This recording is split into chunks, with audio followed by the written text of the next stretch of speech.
नमस्कार, capital TV का खास शो ऑपरेशन पाकिस्तान देख रहे हैं आप। मैं हूं राधिका राज।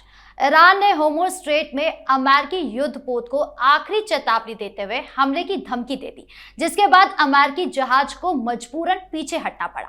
दूसरी तरफ पाकिस्तान ने सऊदी अरब में 17 फाइटर जेट और 13,000 सैनिक तैनात कर दिए। वहीं अमेरिका की आक्रामकता लगातार बढ़ रही है, लेकिन उसके करीबी सहयोगी ब्रिटेन और ऑस्ट्रेलिया ने साफ मना कर दिया है कि वो इस विवाद में शामिल नहीं होंगे। तो कैसे पाकिस्तान ईरान अमेरिका के बढ़ते तनाव में खुद को फंसाता जा रहा है, आज इसी पर चर्चा करने के लिए मेरे साथ स्टूडियो में मौजूद है कैपिटल टीवी के editor in chief doctor Manish Kumar और executive editor Rajeev Kumar. Sir, आप दोनों का बहुत बहुत स्वागत है। धन्यवाद। सर, ईरान की धमकी से अमेरिका पर क्या असर पड़ रहा है? देखिए, ईरान तो धीरे धीरे इम्बोल्डन होता चला जा रहा है।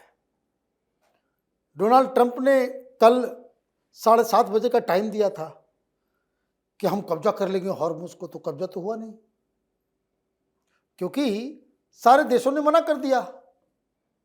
और ये जो बात बताई जा रही है कि जिस तरीके का वहाँ पे माइंस इन लोगों ने लगाया है ईरानियंस, उसको निकालने के लिए आदत तो वो टेक्नोलॉजी ब्रिटेन के पास है और जापान के पास है, वहाँ से कोई मदद आ नहीं रहा। तो पहली चीज़ ये समझिए कि भाई क्यों आपने फेल कर दिया। लेकिन डोनाल्ड ट्रंप तो डोनाल्ड ट्रंप है, कहीं पे निगाहें कहीं पे निशाना। वो धमकी देते हैं कि तुम्हारे सिविलाइजेशन को ख़त्म कर देंगे और बातचीत शुरू हो जाती है। और जब बातचीत शुरू हो जाती है, फेल हो जाता है शांति वार्ता, तो ये कहते हैं कि देखो हमने जो धमकी दी थी ना, उस वजह से ईरान जो है वहाँ पहुँच गया बातचीत करने के लिए, अदरवाइज नहीं पहुँचता। अब पेंटागन की तरफ से बताया जा रहा है कि what is going to be there next move. अब इनको ये बात समझ में आ गई है कि इनके शिप्स जो है वो हॉर्मुज़ में अगर हम भेजेंगे, किसी युद्धपोत को भेजेंगे, वो खतरे से खाली नहीं, मिसाइल मार देगा। तो अब ये जो पेंटागन की तरफ से एक जानकारी दी गई है कि what they are going to target, एक खार्ग आइलैंड है और स्ट्रेट ऑफ हॉर्मुज़ के ऊपर जो 3-4 आइलैंड्स हैं, उसके ऊपर कब्जा करने की कोशिश ये लोग करेंगे। तो कैसे करेंगे? अमेरिकी सेना भी जाएगी क्या? तो उसमें बताया जा रहा है कि अमेरिकी और जो हमारे दोस्त हैं उनकी सेना जाएगी, और उसके लिए पाकिस्तान को बुलाया गया है। ये जो 13,000 सैनिक वहां उतारे गए हैं, ये ईरान के खिलाफ लड़ने के लिए ये डोनाल्ड ट्रंप की प्लानिंग है।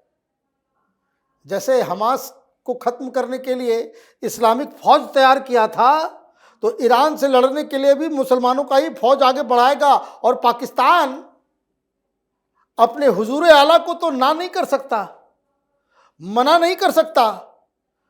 सऊदी अरब ने कहा कि भाई यूएई पैसे ले रहा है तुमसे, वापस 5 बिलियन हम देते हैं तुमको। तो पैसे लेंगे और सैनिकों को भेजेंगे, तो अमेरिका का प्रॉब्लम सॉल्व। कि अब उनको बॉडी बैग्स जो है न्यूयॉर्क नहीं भेजना पड़ेगा, वाशिंगटन में जो है अमेरिकी सैनिकों की लाशें नहीं जाएगी, ये इस्लामाबाद आएंगी।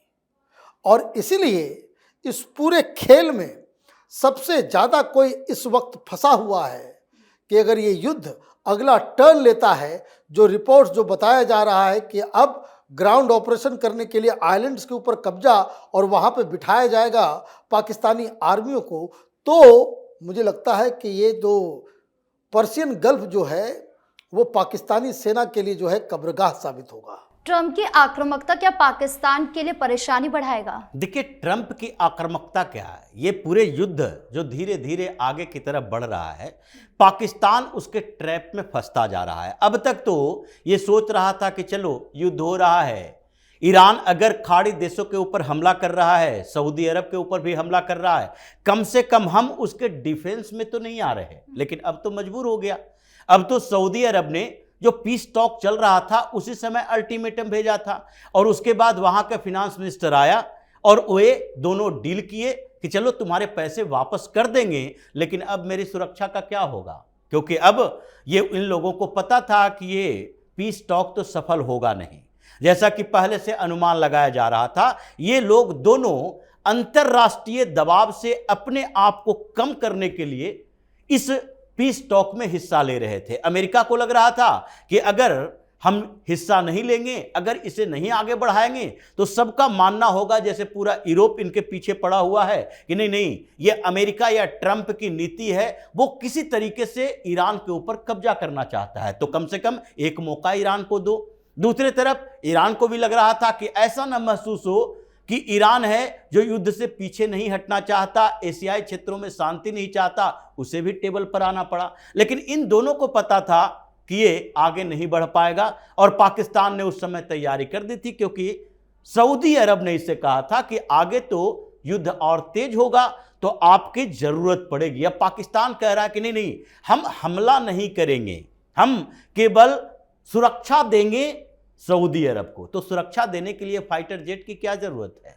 वहां तो इंटरसेप्टर मिसाइल चाहिए, वहां तो इंटरसेप्टिंग के लिए आपको अपनी व्यवस्थाएं वहां पर इंस्टॉल करनी पड़ेगी। लेकिन आपने क्या किया? फाइटर जेट भेज दिया, आपने सपोर्टिंग एयरक्राफ्ट भेज दिया, ट्रूप्स भी भेज रहे हो, तो ये सारे लोग वहां जाकर फाइटर जेट आपका ऊपर ऊपर में मिसाइल से टकराएगा। तो जो स्थिति है वो सऊदी अरब तैयारी कर रहा है कि अब हम सुरक्षा नहीं करेंगे, अब हम अटैकिंग मोड में आएंगे।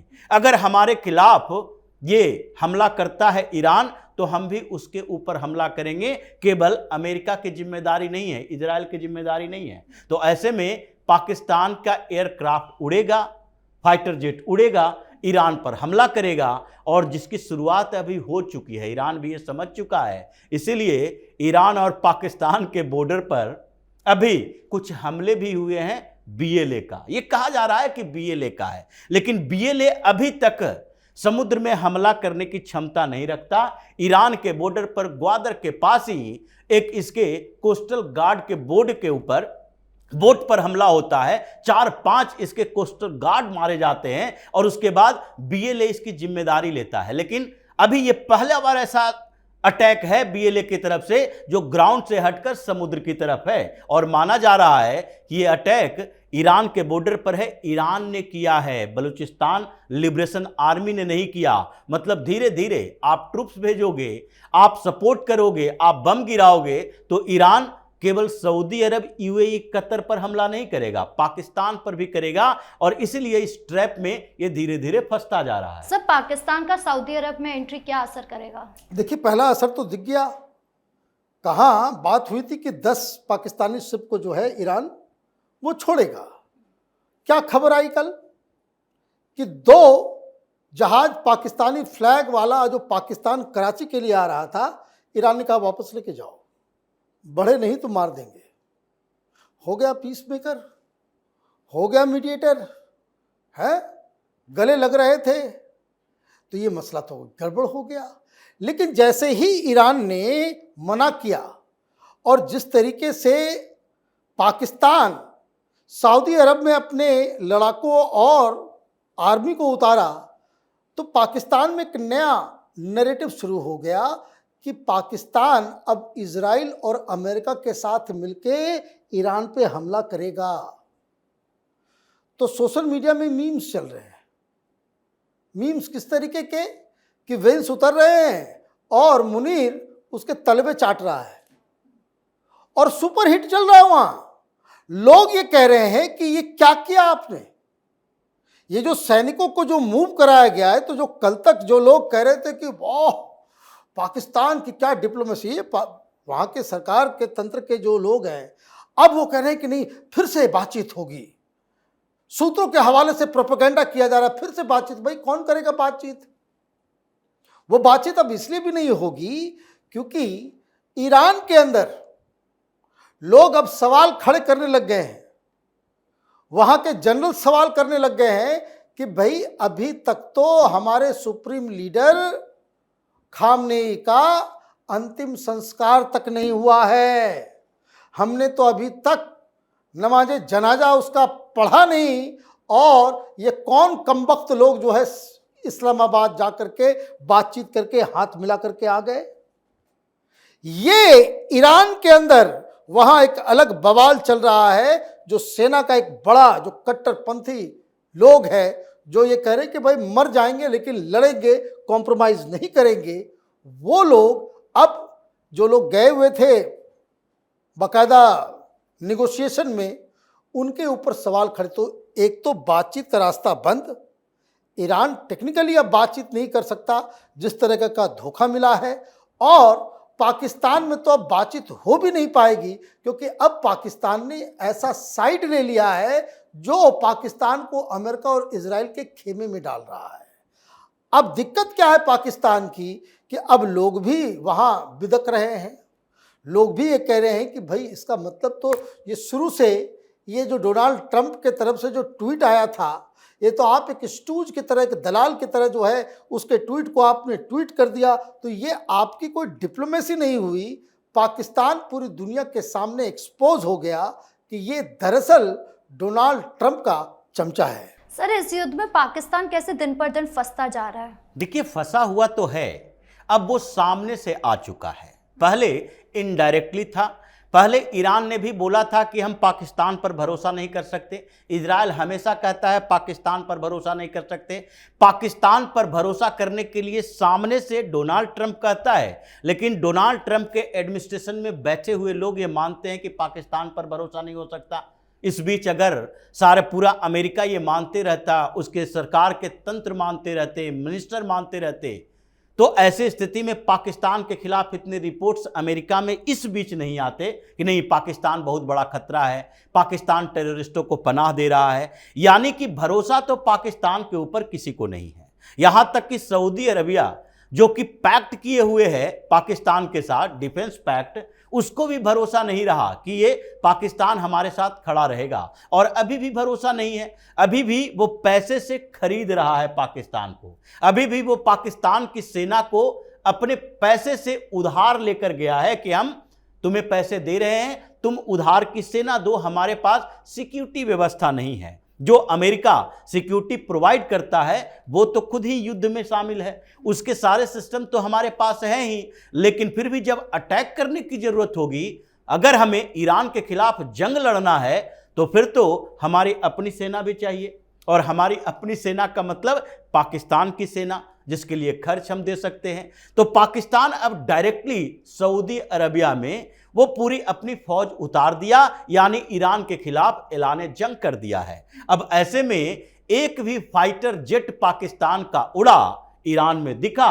तो उसके बाद ईरान क्या करेगा? अभी मोर्चा तो खोल रखा है, अभी ईरान के अंदर ये सारी संभावनाएं देखी जा रही है कि पाकिस्तान से बदला कैसे लिया जाना है। इनडायरेक्ट तरीके से टीटीपी को सपोर्ट करना है, बीएलए को सपोर्ट करना है, बीआरए को सपोर्ट करना है, या फिर जब पाकिस्तान सीधे जंग में उतरेगा तो उस समय तो फिर ये ग्वादर नहीं बचेगा। ये हर जगह पर मिसाइल अटैक वैसे ही होंगे जैसे कि खाड़ी देश पर ईरान कर रहा है। अब ये तो अपनी जमीन पर युद्ध लड़ने की तैयारी कर रहा है, तो ऐसे में तो पाकिस्तान की स्थिति कमजोर होगी। जी, इस मुद्दे पर जानकारी देने के लिए आप दोनों का बहुत बहुत धन्यवाद। धन्यवाद। तो मिडिल ईस्ट में तनाव अब चरम पर पहुंच गया है। ईरान की सख्त धमकी, अमेरिका की बढ़ती आक्रामकता और पाकिस्तान की सऊदी अरब में एंट्री ने स्थिति को और ज्यादा जटिल बना दिया है। यानी पाकिस्तान मीडिएटर बनने की कोशिश में खुद को इस बड़े संकट में गहराई में फंसा रहा है। तो फिलहाल इस खास शो में इतना ही। आपकी इस पूरे मामले को लेकर क्या राय है कमेंट बॉक्स में जरूर बताएं। वीडियो को लाइक करें, शेयर करें और चैनल को सब्सक्राइब करना ना भूलें। धन्यवाद।